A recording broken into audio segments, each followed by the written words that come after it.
శ్రీగురుభ్యో నమ. హరి ఓం. శ్రీమహాగణాధిపతయే నమ.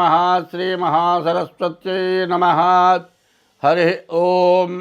యఃకర్తా జగతాం భర్తా సంహర్తా మహసాం నిధి ప్రణమామి తమాదిత్యం బహిరంతస్తమోపహం. ఇప్పుడు మనం ప్రత్యేకించి చెప్పుకోవాల్సింది ఒకటి ఉన్నది. ఎందుకంటే సంవత్సరాది అంటే ఉగాది తెలుగు సంవత్సరాది. ఎందుకంటే హిందువులందరికీ కూడా సంవత్సరాది తెలుగు సంవత్సరాది.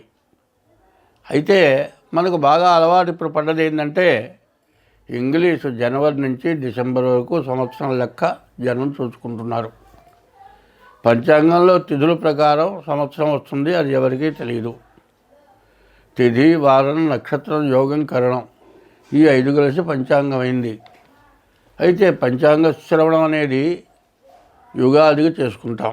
కానీ ఇప్పుడు జనవరి నుంచి డిసెంబర్ వరకు ఈ 12 నెలలు, జనవరి నుంచి డిసెంబర్ వరకు 12 నెలల మాస ఫలితాలు ముందుగా చెప్పుకుందాం. అయితే దానికంటే ముందు ఈ జనవరి నెల విశేషం ఏమిటి అనేది మనం చూసుకోవాలి.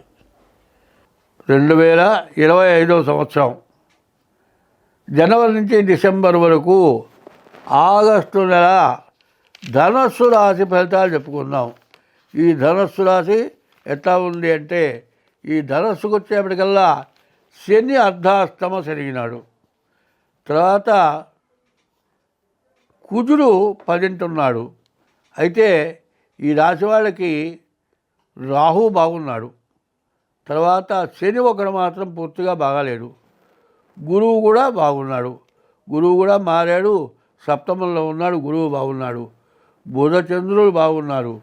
తర్వాత శుక్రుడు మాత్రం పూర్తిగా బాగాలేడు. ఈ శుక్రుడు బాగుండకపోవటం వల్ల వివాహం దగ్గర కానీ భార్యాభర్తల దగ్గర కానీ సమస్యలు రావటానికి బాగా సమస్యలు ఎక్కువగా ఉన్నాయి. ఈ శని వల్ల వచ్చిన డబ్బులు వచ్చినట్లు ఖర్చు అయిపోవటానికి అవకాశం ఉంది. ఎవరికైనా ఇస్తే మాత్రం డబ్బులు రావు.